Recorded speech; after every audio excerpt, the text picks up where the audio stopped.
بسم اللہ الرحمن الرحیم۔ مسواک کا حکم کیا ہے؟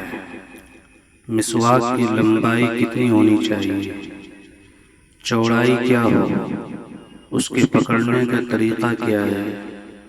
منہ میں مسواک کس طرح کرنا چاہیے؟ آج کے ایپیسوڈ میں ان تمام باتوں سے متعلق گفتگو کی جائے گی۔ مسواک کرنا سنت ہے اور اس کے بہت سے فضائل احادیث مبارکہ میں وارد ہیں۔ مسواک میں مستحب یہ ہے کہ اس کی لمبائی ایک بالشت اور چوڑائی چھوٹی انگلی کی موٹائی کے برابر ہو۔ استعمال کے بعد چھوٹی ہو جائے تو ایک مشت ہو جانے کے بعد چھوڑ دیں۔ مسواک کو دائیں ہاتھ میں پکڑنا مستحب ہے اور پکڑنے کا طریقہ یہ ہے کہ مسواک کو ہاتھ کی انگلیوں اور انگوٹھوں کے پوروں سے اس طرح پکڑا جائے کہ چھوٹی انگلی اور انگوٹھا نیچے کی جانب رہے اور بقیہ انگلیاں اوپر کی طرف ہوں، اور انگوٹھے کو مسواک کے برش والے حصے کی جانب رکھے اور چنگلی کی پشت کو دوسری جانب کے آخر میں اور دوسری انگلیاں ان کے درمیان میں اوپر کی جانب رہے۔ یہ تفصیلات فتاوی عالمگیری میں مذکور ہیں۔ مسواک کرنے کی کیفیت یہ ہے کہ دانتوں اور تالوں پر مسواک کی جائے اور داہنی طرف کے دانتوں سے ابتدا ہو۔ اس کی صورت یہ ہے کہ پہلے مسواک اوپر کے جبڑے میں داہنی طرف کی جائے، پھر اوپر کی بائیں جانب، اس کے بعد نیچے کے جبڑے میں دائنی طرف اور پھر بائیں طرف کرنا چاہیے، جیسا کہ کبیری میں مذکور ہے۔ بعض علماء نے یہ طریقہ لکھا ہے کہ پہلے دائیں جانب اوپر نیچے مسواک کرے، پھر بائیں جانب اوپر نیچے، پھر ان دانتوں پر مسواک کرے جو داہنی اور بائیں جانب کے درمیان ہے، جیسا کہ شرح السنہ میں ہے، اور کم از کم 3 مرتبہ اوپر اور 3 مرتبہ نیچے 3 بار پانی لے کر مسواک کی جائے۔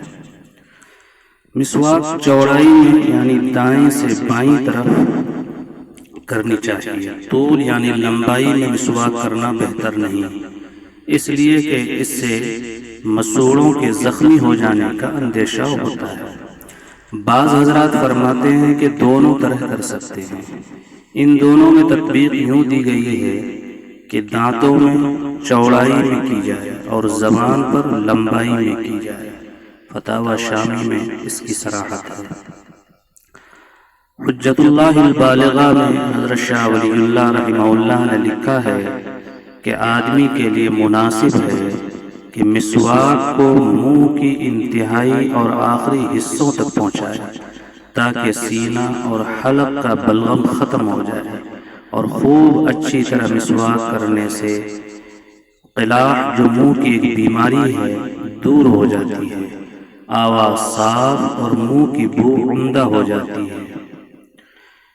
مسواک کرنا اگرچہ وضو کی سنن میں سے ہے، البتہ رسول اللہ صلی اللہ علیہ وسلم سے دیگر مواقع میں بھی مسواک کرنا ثابت ہے۔ البحر الرائق میں 7 مواقع میں مسواک کرنے کا ذکر موجود ہے۔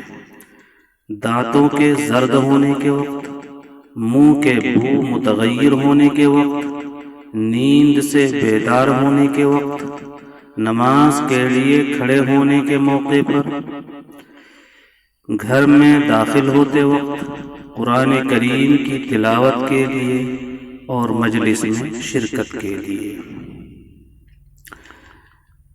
جدید دور میں بروش، منجن، پیسٹ کے بارے میں یہ سوال ابھرتا ہے کہ کیا یہ مسواک کا بدل ہو سکتا ہے؟